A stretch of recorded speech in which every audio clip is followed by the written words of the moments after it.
aming wine-welcome sa music team. Praise God. Hallelujah. Maganda po yan, pinapagamit natin ng kung ano mang meron tayo. Ano po, sa ating Panginoon. Mahamon tayo sa ating kapatid na nagbibigay ng awitin kasi kahit sabi nga niya, napakaganda ng boses niya. Pero yun ay ginawa niya para sa ating Diyos. Amen. Kaya it counts. Amen. Hallelujah. Praise God. So, isang mapagpalang umaga po sa bawat isa sa inyo. Alam niyo po, ngayong umaga, pag-aaralan natin ay patungkol sa buhay ng iba. Ay, chismis ba yun? Chismis ba yun? Yan. So, hindi siya chismis. So, ang pag-aaral na gagawin natin ngayong umaga, patungkol sa buhay na iba ay para meron tayong matutunan. Ano? Meron, yan. So, may ano. Oh, may echo ako. Praise God. Hallelujah. Yan. So, yan. Katulad ng sabi ko po, ang pag-aaral natin ngayong umaga ay patungkol sa buhay ng iba. At tingnan natin, ano yung matututunan natin sa pag-aaral natin patungkol sa kanilang buhay. Yan. May ano talaga ako. Yan. So, sa pagbabasa natin ng Biblia, maaring ang iba sa inyo ay napadaanan na po ang patungkol dito sa dalawang tao na ito na ating pag-aaralan. Hallelujah. Or maaring ang iba naman sa inyo ay ngayon pa lamang may encounter itong ating pag-aaralan. So, sino nga ba itong pag-aaralan natin or pag-uusapan natin sa magandang umagang ito? So, ang tinutukoy ko po ay si Priscilla at si Aquila. Sa katotohanan, yan, taas po ang kamay sa inyo nang may kilala dito sa dalawa. O, nakabasa na. Nabasa nyo na. Taas yung tunay lang ha. Sino sa inyo ang nabasa na ang patungkol kay Priscilla at kay Aquila? Ayan. So, iilan. Ano po? Iilan ang nagtaas ng kamay. At yan ang katotohanan. Ano po? Ayan. Si Priscilla at si Aquila. So, bago tayo tumuloy sa ating pag-aaral sa magandang umagang ito, I would like you to open up your weapon with me in the book of Acts. Yan. Sa aklat po ng magawa. At kung natatandaan nyo, ang talata po ni Pastor na kanyang itinuro nung nakaraang linggo ay patungkol din or dito din matatagpuan sa aklat ng Gawa. So Gawa, chapter 18, verse 1 to 3, at mangyari po na tayong lahat ay tumayo kung atin pong nasaksihan na at ating nakita na sa ating mga Biblia ang salita ng ating Panginoon. So tumayo tayo at basahin natin ng may buong paggalang ang salita ng ating Panginoon. Yan, nandiyan naman sa screen. So, basahin natin na sabay-sabay ngayon na. Pagkatapos, umalis si Pablo sa Atinas at nagpunta sa Corinto. Nakilala niya roon si Aquila, isang Hudyong taga-Ponto. Kararating pa lamang nito mula sa Italia kasama ang kanyang asawang si Priscilla. Umalis sila roon sapagkat pinalayas ni Emperador Claudio ang lahat ng Hudyo sa Roma. Nakipagkita sa kanila si Pablo at dahil sila manggagawa ng tulad niya, siya ay nakitira sa kanila at siya ay nagtrabahong kasama niya. Palagi pong pinagpapala ang pagkabasa ng salita ng ating Panginoon. I would like you to pray. Samahan ninyo po ako sa pananalangin sa magandang umagang ito sa ating pagsisimula. Hallelujah. Papuri po ay sa iyo at pagdakila ay tunay na tanging sa iyo lamang aming Diyos. Kinikilala namin na ikaw ay mabuti, ikaw ay makapangyarihan sa lahat at walang katulad mo sa aming mga buhay. Aming Ama, sa pagpapahayag ng iyong mga salita ngayong umagang ito, Father God, ikaw ang Diyos na manguna, Panginoon, sa bawat isa sa amin. Higit sa lahat sa akin, Panginoon, na iyong gagamiting daluyan ng iyong mabiyayang salita patungo sa buong kongregasyon. Salamat po ng Banal na Santong Espiritu ang siyang manguna, Panginoon, sa bawat isa sa amin. Buksan mo ang aming mga puso, ang aming mga isip, at ang lahat, Panginoon, upang sa gayon matanggap namin ng buong buo, Panginoon, ang iyong mabiyayang salita, Panginoon, ngayong hapong ito. Salamat po, sinasansala namin anumang gawa ng dyablo, Panginoon, ngayong umaga. At salamat po, hindi makapananaig anumang pagkilos at ng kaaway sa aming mga buhay. Salamat, sa iyo lamang ang pinakamataas na papuri, Panginoon. At lahat ng pagluwalhati ay sa iyo. Sa pangalan ng iyong anak na si Kristo Jesus. Tayo pong lahat ay magsabi ng Amen. Praise God. Hallelujah. Yan. So, kanina tinanong ko kung sino ang may kilala or sino yung nakabasa na patungkol kay Aquila at Priscilla. At napakakonti po, iilan ang tumaas ng kanilang kamay. So, maaring marami talaga sa atin na hindi sila kilala. Okay? Kasi alam niyo po, sa totoo lang, kumbaga sa isang palabas or sa isang pelikula, maaaring masabi natin sila yung mga supporting characters. Ano? Supporting characters lamang, yung parang dumaan lang sa storya na akala mo wala masyadong ganap. Akala natin walang, kumbaga mga extra. Ano? Diba, pag nanonood tayo ng pelikula, ang daming extra na hindi naman tumatatak. Kasi akala natin, wala naman silang mga ginawa doon sa storya. Yan. So, sabi nga, hindi sila yung mga main character. Kaya, maaring di talaga sila kilala ng karamihan. So, ngayong umaga pong ito, I am given the task to share with you ano yung naging ambag nitong mag-asawang ito sa paglawak ng salita ng Diyos. Kasi syempre, andun sila sa Biblia, ibig sabihin, meron. Okay? Merong ganap. Alright? So, alamin natin ngayong umaga. At ang atin pong tema pa rin ngayong buwang ito or ngayong linggong ito ay patungkol sa mission. Okay? Mission. Hallelujah. And this morning, I am going to give you 8 facts. Okay? 8 katotohanan patungkol dito kay Aquila and Priscilla. So, alamin natin isa-isa. Ano nga ba yung katotohanan or ano yung mga truths about them? So, una. So, itong dalawang ito, they always appear together. Their name always appears together. Yan. Alam nyo po ba na nabanggit naman sa teksto, di ba, na silang dalawa ay mag-asawa. Okay? Mag-asawa po itong dalawang ito. Yan. Taas ang kamay, sino ba mga may asawa dyan? Katabi ang asawa. Yan, ilan, di ba? Praise God. Yan, mga mag-asawa. So, itong si Aquila at Priscilla ay katulad po ninyo. Sila po ay mag-asawa. At alam niyo din po ba na hindi iisang beses binanggit sa Biblia si Aquila at si Priscilla? Kasi akala natin, ay dyan lang sa gawa, binanggit itong dalawa. Ay, isang beses binanggit siguro yan, kaya hindi ko kilala, hindi ko na-encounter. Alam niyo po ba, there are 6 times, okay? 6 na beses, kung babasahin ninyo ang New Testament, okay? Kung babasahin ninyo ang New Testament, 6 na beses binanggit ang pangalan nitong mag-asawang ito. So, na-research ko siya. Yan. At alam nyo ba, every time na mababanggit ang pangalan nung isa, never na hindi kasunod ang pangalan nung isa. So, ibig sabihin, palaging magkasama. Okay? Dahil palagi sila nababanggit together, palaging magkasama itong dalawang ito. So, sabi nga doon sa ating binasa, in the book of Acts 18, verse 1 to 2, sabi doon, after this, Paul left Athens and went to Corinth, and he found a Jew named Aquila, a native of Pontus, recently come from Italy with his wife, Priscilla. So, kung gusto nyo pang malaman yung ibang mga talata na binanggit itong dalawa, so makikita nyo po siya in Acts 18:18, Romans 16 verse 3, 1 Corinthians 16 verse 19, 2 Timothy 4 verse 19. Okay? Binanggit doon ang pangalan nitong dalawang ito. So, every time nababanggitin sila, palagi silang magkasama. Or palaging nababanggit ang pangalan nila ng magkasama. At pangalawang katotohanan, siyempre, magkasama sila palagi. Yan. So, just like any other Christians, may nararanasan din silang mga circumstances together. Okay? Difficulties. Yan. They experience difficult circumstance together. So, history muna tayo patungkol dito sa dalawang ito.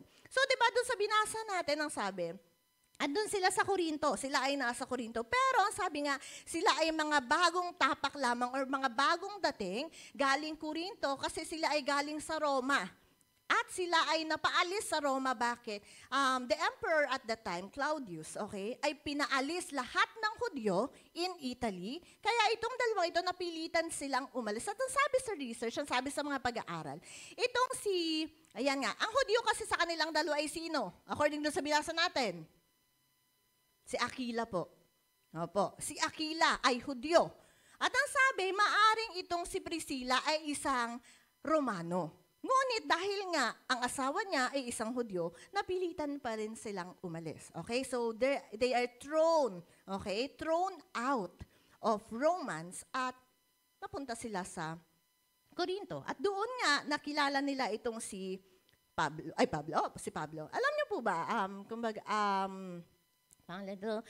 ayon sa aking pag-aaral din, yan, may mga pagkakataon na sabi, doon sa 6 na beses na nabanggit ang pangalan nitong mag-asawang ito, there are times na nauunang banggitin ang pangalan daw ni Priscilla kaysa kay Aquila. Kaya ano naman? Sabi doon, meron pala siyang ibig sabihin. Nasabi, kapag daw mas unang binabanggit ang pangalan ng babae kaysa sa lalaki, ibig sabihin, mas mataas siya. Or yung pamumuhay niya ay mas mataas ang level kaysa doon sa lalaki. Yun po ang sabi. So, ibig sabihin, sabihin natin comfortable yung buhay nitong si Priscilla. Samantalang sabihin natin, di natin alam kung ano kalalagayan ng pamumuhay nitong si Aquila. Pero ang sabihin natin, mas higit, mas nakalalamang sa level, okay, ng pamumuhay, antas ng pamumuhay itong dalawa. At masabi pa, sabi ng ilang, pangalan nito, nag-aaral or bihasa sa pag-aaral ng Biblia, maaari din daw ang dahilan kung bakit mas nauunang banggitin ang pangalan ni Priscilla kaysa kay Aquila is because mas lamang when it comes to spiritual teaching abilities si Priscilla kaysa dun sa kanyang asawa. Pero hindi naman natin minimenos. Ano po? Yung kakayahan nitong si Aquila. So, base lamang po yun dun sa aking nabasa. Yan. So, praise God. At yun yung pangalawang katotohanan, nakaranas sila ng mga difficulties together. Pangatlo, sabi dito, sila po ay nagtatrabaho ng magkasama. Sino po dito ang gustong magtrabaho kasama ang kanyang asawa? Wala pong sumasagot. So, syempre kilala natin, kilala natin yung ating mga asawa professionally. Syempre, baga nakikita din natin paano sila. So, sabi nga, marami nagsasabi na ayaw daw nilang makatrabaho ang kanilang asawa. So, kung ano mang kadahilanan, hindi ko alam. Pero it works out, okay? Doon sa dalawa, kay Priscilla at kay Aquila. At ang sabi nga, ano ba trabaho nilang dalawa? They are tent maker, just like Pablo. Okay? Just like Pablo, tent maker itong dalawang ito. At palagi silang magkasama. They even work together. Yun yung pangatlo. Pang-apat. Yan. Sila po ay naging lifelong friends nitong si Pablo at ministry partner nitong si Paul. Okay? Kasi di ba kilala lang natin si Paul kasama sino? Pag sinabing Paul, Timothy, di ba? Pero hindi natin alam, kaibigan pala. Okay? Kaibigang matalik at sabihin natin lifelong. Sabi dito, lifelong. Ibig sabihin, medyo mahaba yung naging pagsasama nitong si Pablo at itong si Priscilla at si Aquila. So, di ba? Ang dami nating nalalaman, ay friends pala sila. Hindi nga natin minsan naririnig yung pangalan nitong dalawang ito. Pero yun yung katotohanan. Sila po ay ministry partners nitong si Paul. Yan nga, kasi nga sabi, di ba, nung pumunta si Pablo sa Corinto, nakilala niya doon si Aquila at Priscilla at sila ay nagsama. Bakit? Kasi parehas yung kanilang ginagawa. Parehas yung kanilang trabaho. At alam niyo po, 15 or 16 years later, nung malapit nang mamatay itong si Pablo, di ba sumulat siya sa mga taga-Ephesus? Yan, sumulat siya. At nagpadala siya ng sulat kay Timoteo sa mga taga-Ephesus. At ang sabi niya, greet Priscilla and Aquila. So, ibig sabihin, talagang iba yung mahan nitong dalawa. To think na mamamatay ka na, di ba? Talagang naalala mo. So, ibig sabihin, talagang malalim. Okay? So, they are friends with Paul. At alam niyo po, hindi lamang sila kaibigan ni Paul. Ang panglimang katotohanan, they traveled with Paul. Okay? Sila ay, hindi naman sa lahat ng naging travel ni Paul, pero merong mga journey si Paul na kasama itong mag-asawang ito. Yan. So sabi nga, nung natapos kasi yung ministeryo nitong si Pablo, doon sa lugar ng Corinto, siya po ay nagpunta ng Syria. Yan, nagpunta siya ng Syria at alam niyo po, kasama niya itong si Priscilla at Aquila. Yan. Praise God. Dami natin nalalaman na hindi pala sila basta-bastang karakter lang na parang extra. Hindi pala sila extra lang. Okay? Kasama sila ni Pablo patungong Syria. Yan. So, sabi nga dito, in Acts 18 verse 19, sabi doon, they set sail for Syria with him, and with him is Priscilla and Aquila, and they came to Ephesus, and he left them there. Doon pa, kasama pa rin niya kahit pagpunta niya ng Efeso. At doon niya iniwan itong mag-asawang ito. Yan. So, kasama nitong si Pablo sa mga travel missions niya, si Paul and si Aquila. Pang-anim, Doon sa ating binasa, kung siya ay dedire-diretsohin ninyo, yung ating puntalata, Gawa 18. Kung babasahin ninyo ng buo, yan, ang talatang ito. In verse 26, merong nakilala itong mag-asawang ito, si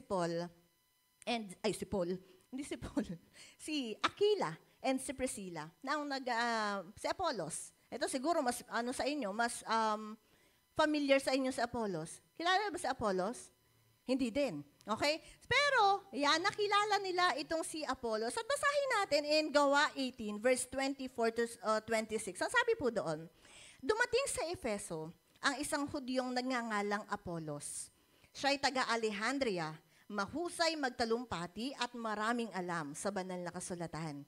Naturuan siya tungkol sa daan ng Panginoon at masingasig na nangangaral at nagtuturo ng wasto tungkol kay Jesus. Ngunit hanggang sa bautismo ni Juan lamang ang kanyang nalalaman.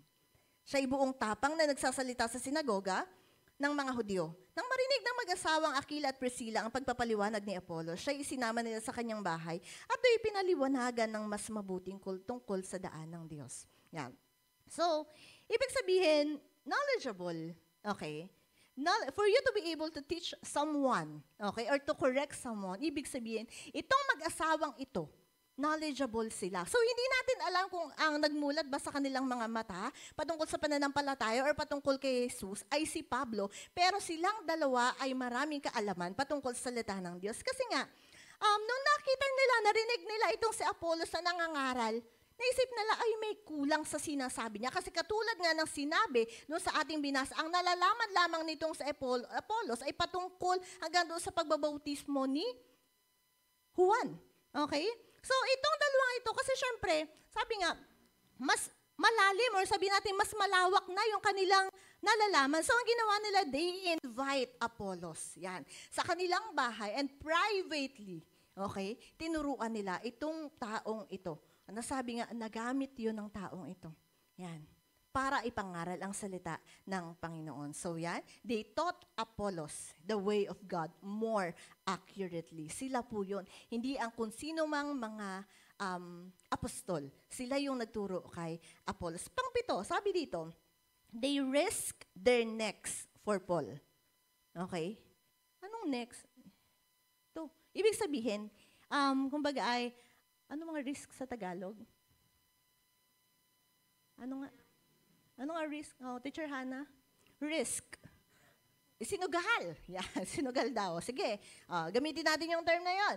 Isinugal nila yung kanilang mga buhay alang-alang kay Pablo. Okay? In other words po, they put themselves in a situation that maaari silang mamatay alang-alang kay Pablo. So, hindi naman, kumbaga, hindi in-specify kung ano yung pangyayaring iyon na kung saan ang buhay nila ay, kumbaga, ay andoon sa bingit ng kamatayan alang-alang kay Pablo. Pero sabi nga dito, super thankful itong si Pablo dito sa dalawang ito. Maaaring siguro yun yung dahilan talaga kaya mas lumalim yung pagsasama nilang dalawa. At matatagpuan po natin yung talata ngayon in Romans 16 verse 3 to 4. Okay, kung gusto niyo pong basahin kung saan nag-alay ng buhay or sabihin natin nag-risk ng life itong dalawang ito. At pangwalo, last truth. Yan.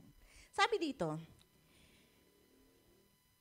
itong mag-asawang ito, they use their homes for church meetings. Ginamit nila ang kanilang mga tahanan upang pagdausan ng mga pagtitipon ng mga manggagawa.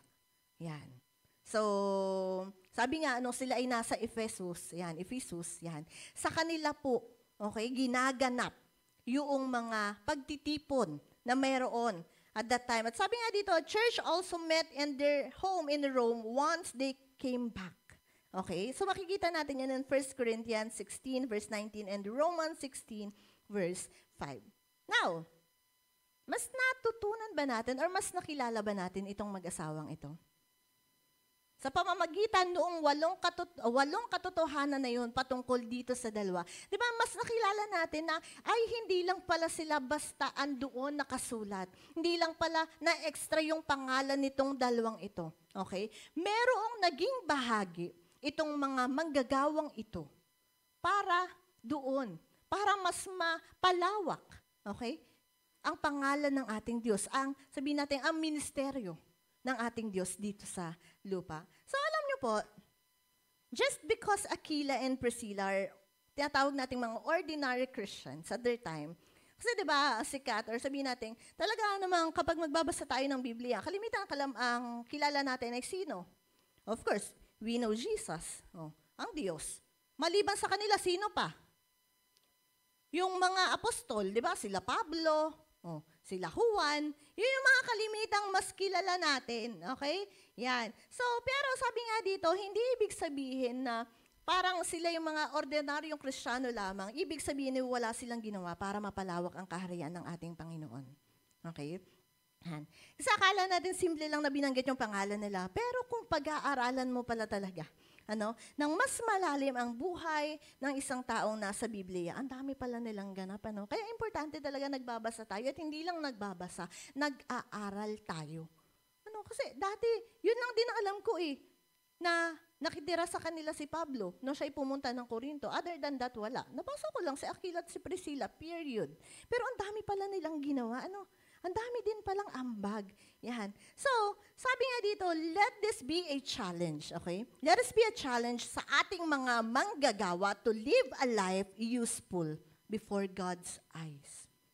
Diba? Mahamon tayo ng bawat isa sa atin, maging kagamit-gamit yung buhay natin sa harap ng ating Panginoon. Pero, sabi nga, paano ba dapat tayo mamuhay sa harap ng ating Diyos? Paano ba masabing kagamit-gamit ang buhay natin for God's glory? Paano ba sabihin palagi na dapat tayong, ibig bang sabihin nun, ay kailangan lagi tayong andoon sa mga delikadong lugar? Kasi pinag-uusapan mission, di ba? Kailangan ba lagi, pupunta tayo doon sa saan ba sa Israel. Punta tayo sa Israel at doon ay bahagi na natin ang salita. Kailangan ba laging gano'n? Napupunta tayo sa mga delikadong lugar para sabihin na, Lord, kagamit-gamit ako sa iyong harapan. Yan. So, hindi pa laging ganoon. So, hindi pa laging kailangang mamatay. Diba? Kasi diba sabi nga sa atin, pag sinabing bayani, ang sabi ay, patay na. Yeah. Kaya sabi, sino gusto maging bayani? Di yung mga gustong mamatay daw. Pero hindi. Okay? When it comes to the Lord, hindi kailangang palaging mamamatay ka. Okay? Mamamatay ka physically just to be useful. Para masabing nagamit ka, naging kagamit-gamit ka sa harap ng ating Panginoon. So, the life of Priscilla and Aquila is a testimony that wherever you are, whatever you do, maaari pa rin tayong gumawa para sa kapurihan ng ating Panginoon. And this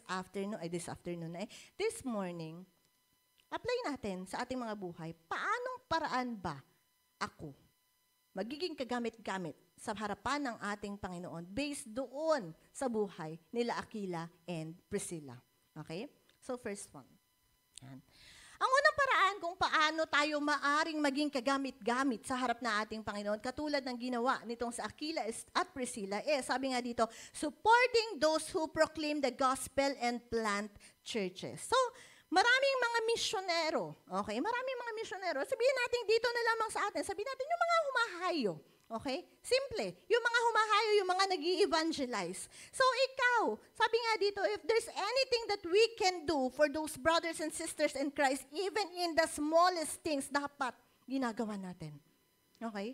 Dapat ginagawa natin. Sabi nga dito, kung pwede mong i-commit ang sarili mo, you should go with them. Okay? Hindi yung sabihin, sige, pagpe-pray ko kayo, lakad na kayo, lakad. Basta, I am with you through prayers. Di ba laging ganun, sinasabi natin? Kasama nyo naman ako through prayers, pinagpe-pray ko naman kayo. Okay? And that also can be useful. Pero sabi nga dito, kung pwede mong i-commit ang sarili mo sa pagbabahagi at pagsama, paghayo, para sa gawain ng Diyos at para maipalaganap ang salita ng Diyos, you should go with them. Okay? Support each other. Yan. So, sabi nga, mas better kasi yun kaysa doon sa mga sabi natin, though, useful naman talaga. Yung mga pinapadala natin, kapatid, pampamasahe ninyo, di ba? Pamasahe, pangkain. Okay? Magiging kagamit-gamit, pero much better kung ikaw mismo nakikiisa ka. Okay? Nakikiisa ka doon sa paghayo, sa pagbabahagi ng salita ng ating Panginoon. Or kung sa anumang kaparaanan ka pwedeng sumuporta. So praise the Lord. Like for example, ang asawa ko, kunyari ako, pupunta ako ng Tangway. O, diba? Sino mag-aalaga kay Bella? Di na sa kanya, maiwan sa kanya. O. Kumbaga, hindi na siya para pumigil. Diba? May mga instances tayong ganun. Na kunyari, hindi mo magawa. O, di sumuporta ka na lang, hindi yung magiging kadahilanan ka pa para hindi matuloy. Diba? Pupunta ka na naman diyan, araw-araw ka na dyan. Pag linggo, nasa gawain ka, pag Sabado, may practice, may Martes pa, may Miyerkules pa, ba't araw-araw ka na? Sabi nga ng aking ama dati, baka kabit mo si pastor. O, diba? Yung sabi niya, bakit kasi lagi nasa gawain? Pero, bilang tayo, nakakarinig tayo ng salita ng Diyos, ano yung magiging parte natin? It is to support them. Okay? If not financially, mas maganda, alam nyo, physically talaga. Physically. Okay? Sumuporta tayo sa lahat na nagbabahagi ng salita ng ating Panginoon. Amen. Can we do that? May narinig po akong ilan. Praise God. Ano po? Yan. Yan yung isa sa magagawa natin. Another one. Devote your time and energies to a local church. Katulad natin, we are a local church. Okay? We are a local church. So, kumbaga, i-devote natin yung oras natin ay pag Sunday may gawain. Oh, 'di ba ilang oras lang naman? 3. 'Di ba? Kataasan 3. Pag Martes, meron po kaming prayer meeting every 4. Okay? Pag first Sunday, every first Saturday of the month, meron po tayong prayer and fasting. 'Di ba? Marami tayong mga gawain at dapat nakikiisa po tayo. We should devote our time. Okay? Sumusuporta tayo dapat sa gawain ng ating Panginoon at doon sa iglesia na ating sinasamahan. Mahal niyo po ba ang iglesia? Mahal niyo ba ang CGM Balete? Do you include CGM Balete in your prayers? Amen. Okay? Panalangin natin palagi. That is how we can show our support. Alright? Na pinagpe-pray natin ang ating iglesia, pinagpe-pray natin yung mga leaders, pinagpe-pray natin yung mga gawain na magpatuloy. Praise God. Pangatlo, another way na makakatulong tayo, or sabihin natin, mas magiging kagamit-gamit tayo, is the growing in your knowledge of the Bible. Sino sa inyo nagbabasa ng Biblia? Naniniwala ako, karamihan sa atin nagbabasa ng Biblia. Siyempre, ang tatanda na natin, bagamat hindi natin masabing matanda tayo spiritually, pero di ba, nakasanayan natin yun, nung una pa lang, bata pa lang tayo, sinasabi na, you should read your Bible. Di ba? At alam niyo po, isa sa maaari nating maging ambag, or maging paano tayo maging kagamit-gamit, is sa pamamagitan ng pagbabasa ng ating Biblia. Alam niyo po, na-realize ko, nung ako'y nag-aaral, na isa sa mga dahilan kung bakit hindi or natatakot tayo to share the gospel ay hindi dahil wala kang confidence. It is because wala kang knowledge. Diba? Wala kang knowledge patungkol doon sa binabahagi mo. O syempre matatakot ka nga. Ano babahagi ko? Hindi ako nagbabasa ng Bible. Diba? Yun pala yun. Hindi yun dahil wala kang confidence. Hindi yun dahil, nahihiya ako'y ganito lang, ako'y ganito. Hindi pala yun ang dahilan. Ang katotohanan, kaya ka natatakot mag-share is because hindi mo alam kung ano yung share mo. So, maari nating maging ambag bilang tayo, mga binigyan ng atas na magbahagi ng salita ng Diyos is first and foremost, dapat ikaw mismo knowledgeable ka. Kasi sabi nga, di ba? Sabi nga naman do, you cannot give what you don't have. So ano share mo? Hindi ko nga alam eh. Saan ko nga hindi ko nga alam kung ano babahagi ko. So, una higit, magbasa tayo ng Biblia. Kailangan tayo mismo, knowledgeable tayo doon sa kung anong binabahagi natin. Kasi nakakatakot talaga. Alam niyo po, nakakatakot talaga mabalikan ng tanong. Tapos hindi mo alam masasagot mo. Di ba nakakahiya?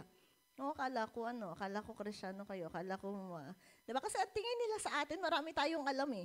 Pag nagbabahagi tayo ng salita ng Diyos, talaga ang tingin nila sa atin, knowledgeable tayo, na kahit anong tanungin nila, masasagot natin. Okay?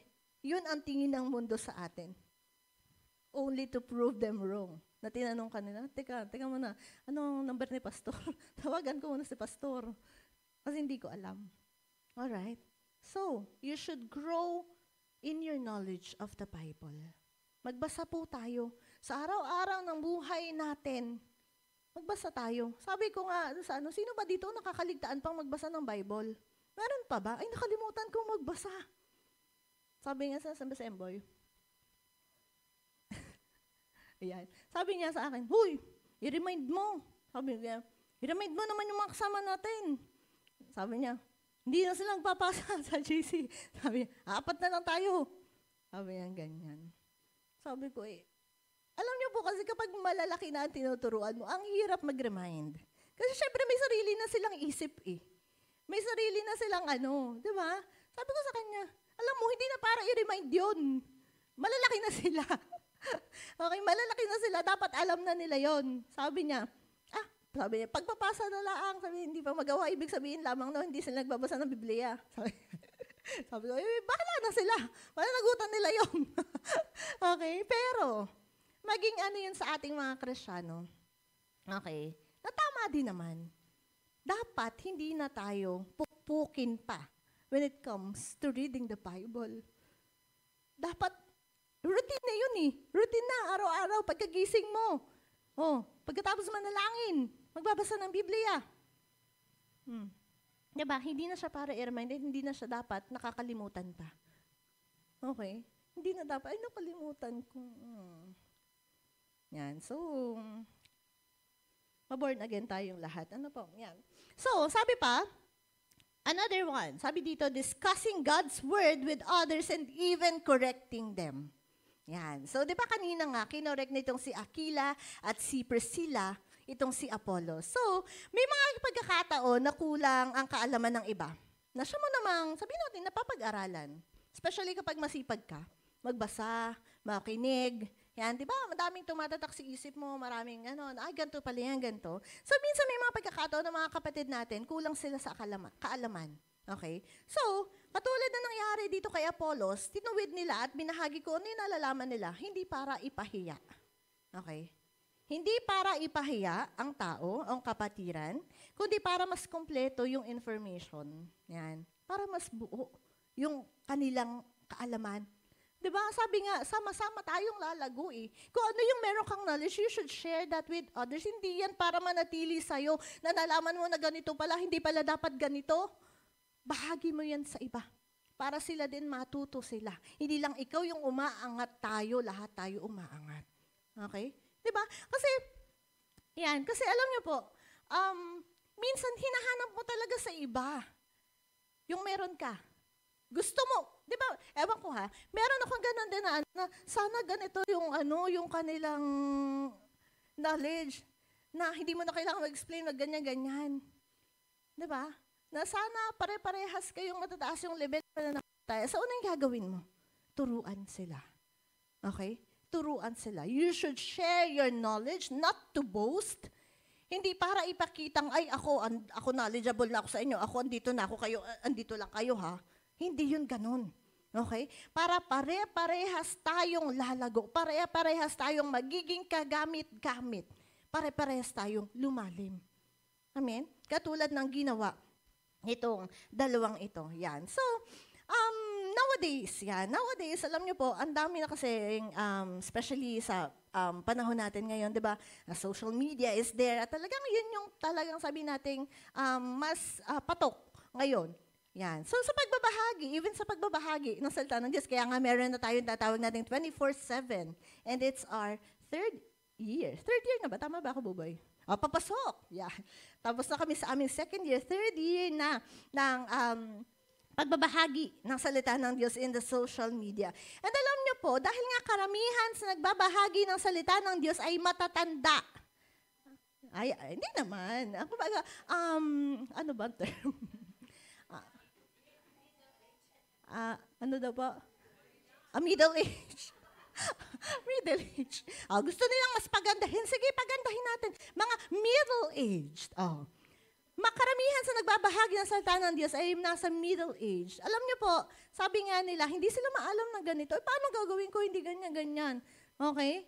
Hindi ako maalam paano gagawin ko. So, ang task natin, mga youth, praise God, mga kabataan, yan. Ang task nating mga kabataan ay tulungan sila, abutin sila, Kaya nga, di ba, doon sa seminar ni Buboy, kung umattend kayo sa 24/7, ang sabi niya, alam niyo po, dapat hindi kayo nagpo-post ng ganito, yung mga pinapaltan ninyo, ang mga mukha ninyo ng ibang katawan para mapasexy kayo. Sabi niya, di ba? Usok-uso yung ganyan kasi madali na. Sabi niya, ang dami nag-hack sa panahon ngayon. Kaya sabi nga, kaya ang dami yung mga nabobogus, mga nai-scam. Kaya, kasi ganyan kayo. Kasi alam niyo po, karamihan talaga ng mga nai-scam ay mga middle-aged. Ayun nila matatanda eh. Sabi niya, middle-aged. Di ba? Totoo naman. Bakit? Kasi ignorante ang karamihan. Okay? Not in a bad way naman. Kaya nga sabi nga, kung kulang ang isa, turuan. Di ba? Yun yung task ng mga maalam. Kaya nga, di ba, praise God sa buhay ni Buboy. Di ba, andyan siya. Yan. Na may knowledge siya, kaya siya yung gumagawa. Yan, kahit nga outside the church, nautusan siya eh. Minsan nagchat-chat ako, sabi, Buboy, gawa mo naman si Bella ng ganito. Yan. Napagawa ko siya. Yan. So, praise God, diba, sa mga ganoong kapatiran na nakakatulong sa atin. Ano po? Yan. So, sabi nga, we should discuss God's word with others and even correct them. Hindi po masama na magtama. So, minsan nga kasi, yung puso natin, ang problema. Puso, yung sa pagtanggap. Amen? So, kung merong mga kapatid na nagtatama, salamat sa Panginoon. Pero ang sabi nga, ang pagtatama naman, hinay-hinay. Parang yung asawa ko na isang araw. Sabi niya, pinasok ko yung sampayan. Hindi ko tiniklop. May collapsible kaming sampayan sa pusil. Sabi niya, bakit di mo tiniklop? Sabi niya nga, dapat tiniklop mo. Ganyan. Tinuturuan niya ako. Ay ako, hindi maluwag sa akin ang pagtanggap ng kanyang pagtutuwid. Kasi ang kanyang tono, diba? Doon tayo nagkakatalo eh. Sabi nga, meron ako nabasa sa Facebook, most of the time, tama naman ang sinasabi ng asawa. Kaya lamang, sabi nga, nagkakatalo sa paraan ng pagsasabi. Tama naman, diba? Kasi alam niyo po, madali naman talagang tanggapin kapag ang pagtutuwid at ang pagtatama ay mahinahon. Diba? You agree with me? Diba? Praise God, diba? Tama naman. Oo, gano'n. Dapat hinay-hinay naman. Sabi niya sa akin, dapat tiniklop mo. Sabi ko, bakit ka nagagalit? Mataas siya, tataas ako. Sabi niya sa akin na nasakyan kami, ikaw tinutuwid kita. Sabi ko, bakit ganyan pagtutuwid mo? Sabi diba? So, ayan, maturuan tayo. Ano po, hindi naman masama. Kaso, yung tono naman, ayusin naman. Diba? So, praise God. Yan. Magagamit natin ang pagtutuwid in our circle as secular and even here. Okay? So, dapat lang with love. Okay? Palaging may pag-ibig. Okay? So, pangalima, sabi dito, going anywhere the Lord says to go. Whenever He says to go. Nung nakaraan, nagtanong ako sa ladies and gentlemen, paano kung tumawag si Lord, nangusap si Lord ngayon sa inyo? At sabihin, oy anak, gagamitin kita, pumunta ka dito. Gagamitin kita. Sabi ko, anong sagot nyo? Oo ba o hindi? Alam niyo po, karamihan ng sagot ay, wait muna. Sabi, wait muna. Ano muna yon? Ano muna? Saan muna? Diba? Kasi kalimitan sa atin conditional.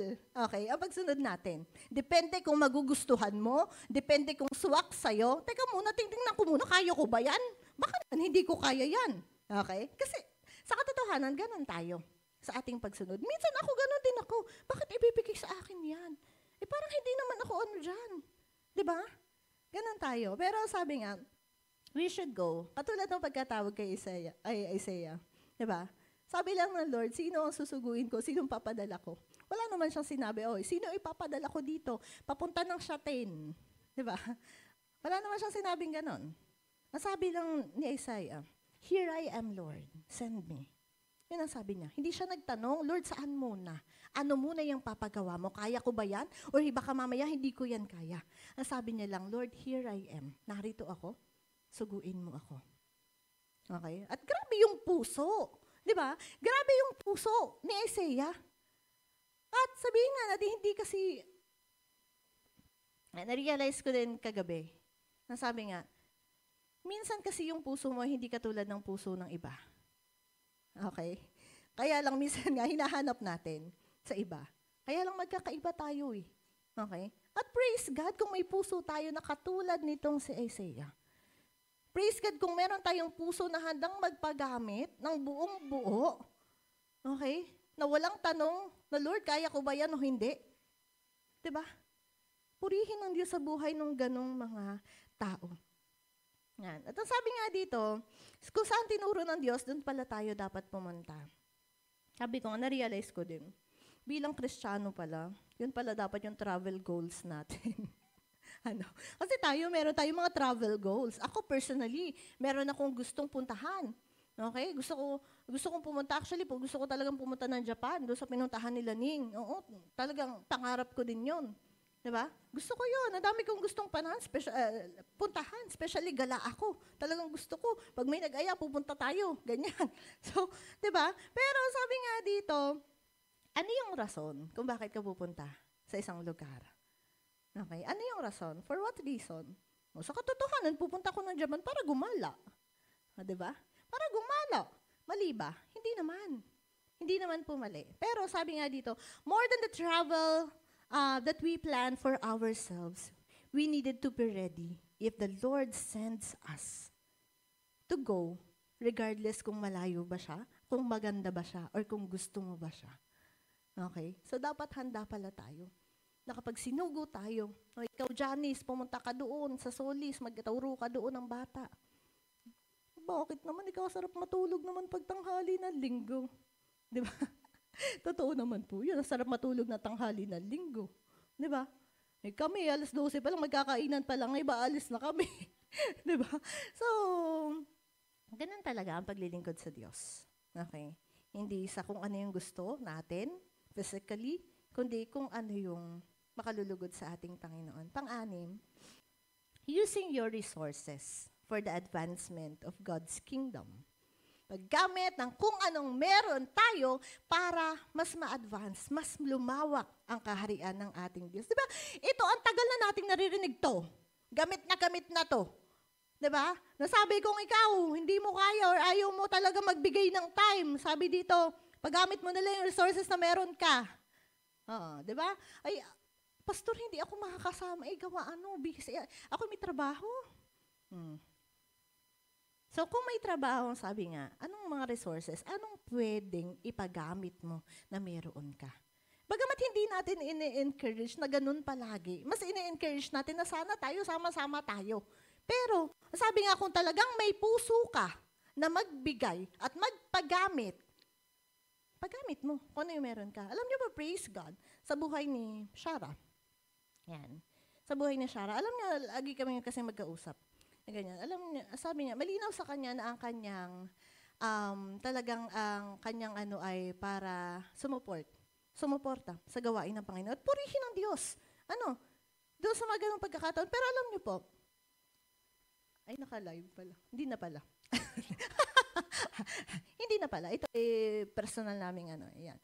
Pero yun nga, kung magagawa nyo lang din na andyan kayo para sumuporta, personal, sa gawain ng Panginoon, it's better. Kesa ipadala nyo, ito, ipapadala ko. 500 na hati-hati na kayo, magmerienda kayo, mag-lomi kayo pagkatapos. Diba? At praise God, salamat naman, kasi alam nyo po, ang paghayo, hindi naman madali. Okay? Hindi po madali, alam nyo ba yung pagpunta ko doon sa Tangway? Alam nyo po, mag-isa akong pumupunta, kasi karamihan sila, may pasok na sila, may pasok sila, may trabaho sila. Lalo na ngayon, laging umuulan. Yan. So, uuwi ka, basa ka. Minsan nga may pagkakataon pumunta ako doon, basa na ako. Kasi malapit na ako, biglang umulan. Ay, naku, hindi na ako titigil. Kakatamad. Go na lang ako. Pero yun nga, yung paglalakad, di ba, sa kainitan ng araw, mahirap pong gawain, pero ginagawa para sa kapurihan ng Panginoon. So kung ikaw, kapatid, may magagawa ka para mas pagaanin ang buhay ng mga humahayo, gawin mo. Hindi para sa kanila, but for the glory of God. Bilang paglilingkod mo sa Diyos. Amen po. Amen. Yan. So, sabi nga dito, resources, minsan kasi talagang pera, okay? Kalimitan, pera, ang naiaabot natin. At sabi nga dito, ang Diyos naman, alam niyo po, ang Diyos ay saganang magkaloob. Amen po ba? Naniniwala ba kayo? Saganang magkaloob ang ating Panginoon. At alam niyo po, kapag nagbibigay ka, lalo naman dumadami. Okay? Hindi naman yung sasabing pag rin na lang ang pera ko, di wala na kaming pambili. Hindi yan kasi ang prinsipyo ng Panginoon eh. Kapag nagbigay ka, di ba? Tuloy-tuloy. Tuloy-tuloy. I-replenish siya ng Lord, hindi hahayaan ng Lord na wala ka. Okay? Kasi sabi nga in 2 Corinthians 9, verse 5 to 8, sabi dito, kaya't pinakikiusapan ko mga kapatid na mauna na riyan, ito po ang nagsasalita ay si Pablo, upang maihanda ang tulong na ipinangako ninyo. Sa gayon makikita na talagang kusang loob ang pagbibigay ninyo at hindi sa pilitan. Tandaan ninyo ito, ang nagtatanim ng kakaunti ay ani ng kakaunti at ang nagtatanim naman ng marami ay aani ng marami. Ang bawat isa ay dapat magbigay ayon sa sariling pasya, maluwag sa loob at di napipilitan lamang sapagkat iniibig ng Diyos ang kusang nagbibigay ng may kagalakan. Ito alam na alam natin, di ba? Magagawa ng Diyos na pasaganain kayo sa lahat ng bagay at higit pa sa inyong pangangailangan para saan? Upang may magamit kayo para sa pagkakawang gawa. Lahat po tayo, we are a channel of blessings ng ating Panginoon. Kasi katulad nga ng sabi nila, hindi pwedeng ang Diyos ay direktang magpaulan ng pera dyan para magamit. Kailangan dadaan niya sa Bangko Sentral. Kasi yung pinaulan, peke yan. Hindi ganon. Okay? Dadaan lagi yan sa Bangko Sentral. Yan. So, at saan pa? Sabi dito, saan pa dadaan? Saan pa ba dadaloy ang pagpapala? Siyempre sa atin. Sa atin na manggagawa. Sabi nga dito, ito kasi pinatutungkol ni Pablo dito, hindi lang siya patungkol sa pagbibigay, ito po ay patungkol sa pagtulong. Okay?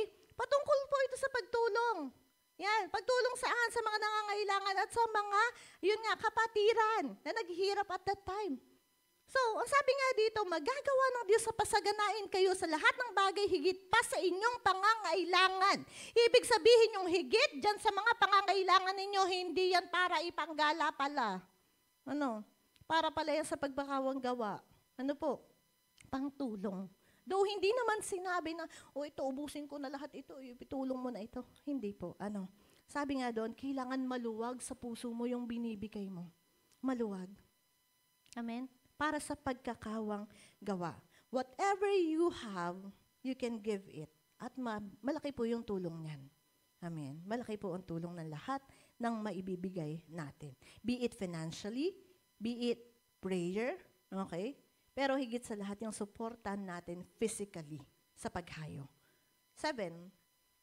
Ito, mahirap-hirap to. Ewan ko kung magagawa natin ito.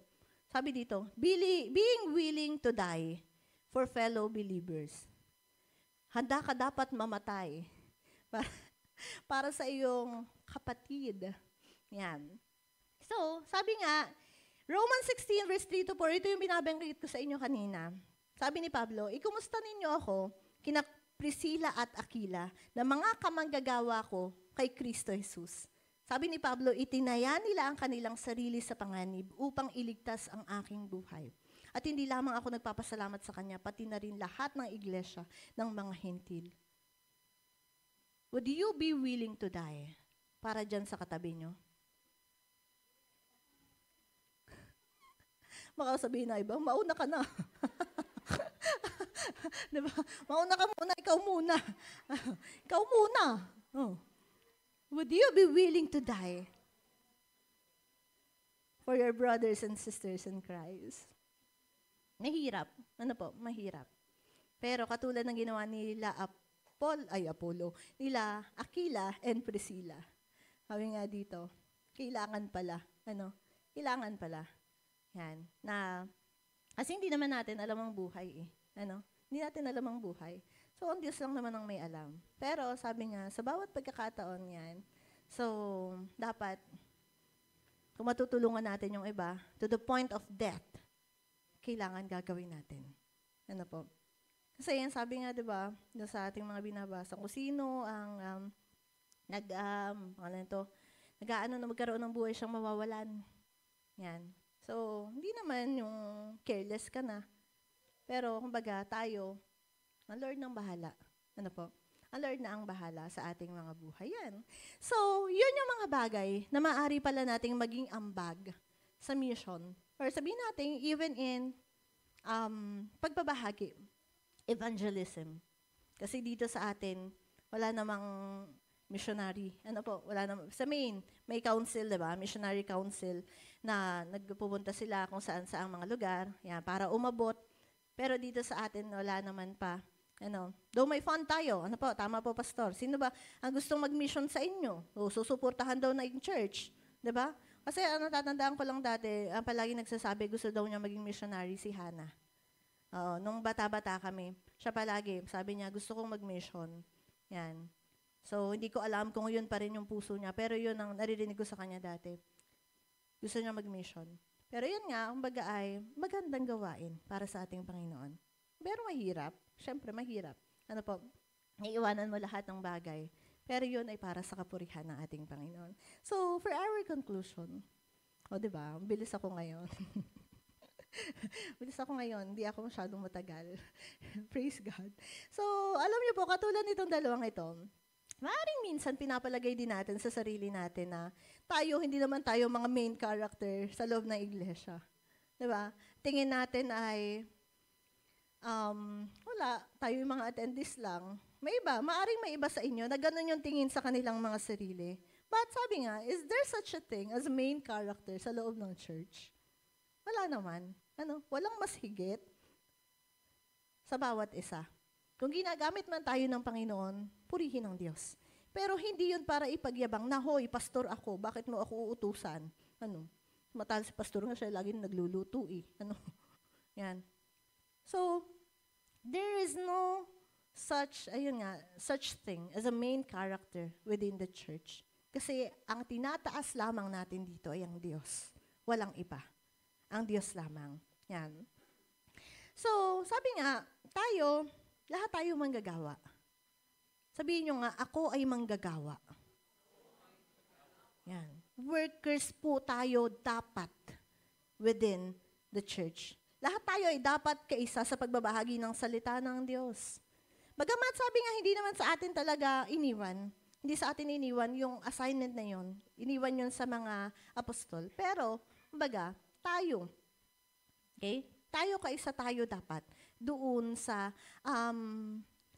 goal na yon na maipalaganap ang salita ng Diyos sa buong daigdig. Sabi nga sa lahat ng dako. Yan. Pero yun nga, minsan kasi sinasabi natin, ako naman ay attendees lamang, hindi naman ako pastor, hindi naman ako leader, hindi naman ako nagsasayaw, hindi naman ako nagpapaawit dyan. So dito lang ako, tahimik na lang ako dito sa gilid. Okay? Tahimik lang ako. Kayo na lang dyan. Pag may mga event, hindi nyo na ako kailangan dyan. Kayo na lang. Kahit wala ako, okay lang yan. Matutuloy din naman yan. Ganun yung feeling ng iba. Ganun pinagpapalagay ng iba ang kanilang mga sarili.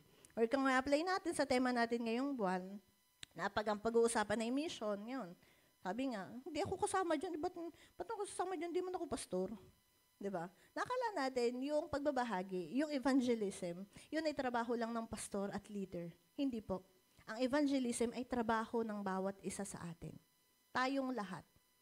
Atas yun na ibinigay sa atin. Okay? Not directly, pero bilang kaisa. Okay? At bilang yun, nais natin, na bagay, dumating na yung panahon na ang Diyos ay, yun nga, yung second coming. So, dapat ginagawa natin yung part natin bilang mga Kristiyano. Yan. So, relatable po yun sa bawat sa atin. Marami sa atin or marami sa inyo, katwiran ay ganun. Wala naman silang hawak na ministeryo, hindi naman kabilang sa ministry, kaya ang nangyayari, wala silang sense of responsibility sa loob ng iglesia. So, dapat po hindi ganun. Tayong lahat kabilang tayo sa iglesyang ito. We are responsible of each other. At ganun din, we are responsible doon sa mga tao sa labas. Responsable tayo doon sa mga tao na nasa labas. Na dapat nababahaginan natin sila. Yan, ang salita ng ating Panginoon. There's a quote na sabi, I am only one, but I am one. Nag-iisa ako, pero ako ay kaisa. Okay? Hindi naman palaging kailangan may partner. Si Aquila at si Priscilla naman ay mag-asawa. Paano ako? Single ako. Hindi naman kailangan po palaging may partner. If you can go alone, praise God. Though, it is better. Sabi nga, diba, two head is better than one. Pero kung wala kang kasama, huwag yung maging dahilan para tumigil ka. Okay? Kasi sabi nga, mag-iisa man ako, but sabi nga, nakikiisa ako. I cannot do everything, but I can do something. Tama naman. Talaga naman hindi mo lahat magagawa. Okay? Diyos? Diba? Hindi naman tayo perfect.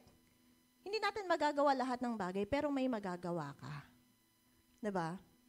Sabi dito, what I can do, I ought to do. Kung ano yung magagawa ko, gagawin ko. At kung ano yung gagawin ko ngayon, by the grace of God, I will do. Amen. Not on our own strength, pero sa lakas na kaloob ng Diyos. Amen. Sabi nga, diba, minsan talaga gano'n naman ang pinipili ng Diyos, yung mga mahihina. Bakit? Para mas maitaas ang pangalan ng Diyos. Diba? Yung mga mahihina, the Lord will empower them. Kaya kung ang tingin mo, sarili mo, mahina ka, hindi mo kaya. Trust that the Lord will empower you. Okay? Kasi syempre, inutusan tayo ng Diyos. So, ibig sabihin, ang Diyos ang bahala. Okay? Kung kulang ka sa karunungan, humingi ka sa Diyos. Sabi nga, saganang magbigay. Hindi tayo asa sa ating mga sarili. Because on our own, we cannot do anything. We can only do things because the Lord empowers us to do. Amen? Praise God. So, ngayong umaga, lahat tayo.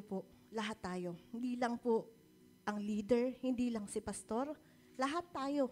Binigyan tayo ng atas na ipangaral ang salita ng ating Panginoon. And we can do that sa tulong ng Diyos. Sa biyaya palagi ng Diyos. Amen? So I would like you to stand up. I would like everyone to stand up and let us sing this song. So this song is a song about pagbabahagi ng salita ng ating Panginoon. Pagkatawag ng ating Diyos sa bawat isa sa atin. Pero yun nga, alam niyo po, kahit may pagtawag at matigas ang ulo natin, pinananaig natin ang ating mga sarili, wala namang mangyayari. Ano po? Yan. So, may this be a prayer, kagustuhan, yan, sa bawat isa sa atin na, Lord, kung tinawag mo ako, nawa, Panginoon, magamit ko ngayong buhay ko para sa'yo. Ano po? Yan. Kung tinawag tayo ng Diyos, talagang tinawag tayo ng Diyos. Okay? Para ibahagi ang kaniyang mga salita. So, awitin po natin ito. At nawa, ito po ay tunay sa ating mga puso. Praise God. You called me, Lord, and I will bow my knees. I lift my voice to sing that you're my King. Come rule and reign and set our hearts on fire. Let every darkness tremble. Build your kingdom here. Let us sing this song. And we will go from glory to glory to glory, and we will tell the world about your story, and we will rise again for your kingdom, for your kingdom's cause. And and you will take us higher and higher and higher. So Jesus, come and fill us with passion and power, so we can rise again. We're your generation, Lord, your generation. Hallelujah. Truly, ang Lord po ang nagbibigay ng puso sa bawat isa. The passion galing sa Panginoon. And may we all have a heart na nagnanasap, na magamit para sa kapurihan ng ating Diyos. Maging kagamit-gamit sa harapan ng ating Panginoon to fulfill kung bakit tayo naririto sa mundo. Kasi yun yung nais ng Diyos, kung bakit tayo narito. Maging kagamit-gamit ang buhay, magbigay tayo ng kapurihan sa Diyos, magbigay ng karangalan sa ating Diyos. Paano ba natin ginagamit yung buhay natin before God? So tayo naman po, nasisiyasat natin yung ating mga sarili. Lord, kagamit-gamit ba ako sa loob ng iglesia? Ako ba ay palamuti lamang sa loob ng iglesia? Baka mamaya, pabigat na lang ako. Baka mamaya, basura na lamang ako. Nandun sa isang tabi. So, lahat po tayo, let us ask the Lord for life to be useful for His glory. Hallelujah. Consume me, anoint me. I know you've called me to set the captives free. The walls are falling, your power releasing. Our chains are breaking, so set our hearts ablaze. Consume me, anoint me. I know you've called me to set the captives free. The walls are falling, your power releasing. Our chains are breaking, so set our heart. Come on, sing it to the Lord. Consume me, anoint me, Lord. Hallelujah. I know you've called me to set the captives free. The walls are falling. Yes, hallelujah. Our chains are breaking, so set our hearts ablaze. Hallelujah. And we will grow from glory to glory. Yes, let's sing it. Let's be a declaration sa buhay ng bawat isa. And we will again for your kingdoms, 'cause and you will take us higher and higher and higher. So Jesus, come and fill us with passion and power, so we will rise again. We're your generation, Lord, for the last time. And we will grow from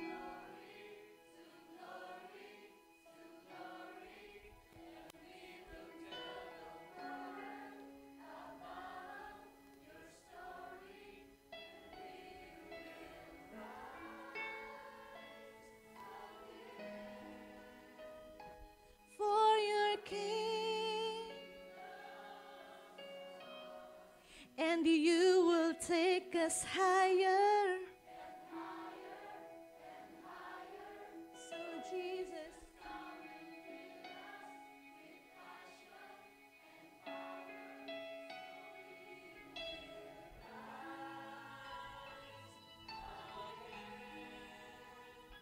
We're your generation,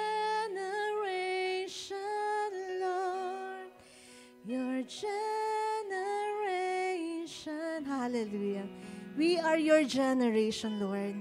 And may this life, O God, that we have today ay maging kagamit-gamit palagi, Panginoon, para sa iyong kapurihan lamang, O Diyos. Lord, ibaba mo kami sa pinakamababang kalagayan. Bigyan mo kami ng pusong handang sumunod, Panginoon. Handang magpagamit sa iyong kapurihan, aming Diyos. Salamat po. Salamat, Ama. Sa iyo ang lahat ng papuri. Sa iyo ang lahat ng pagsamba, pagluwalhati. Sa pangalan ng iyong anak na si Kristo Jesus. Let us say, Amen! Amen! Hallelujah!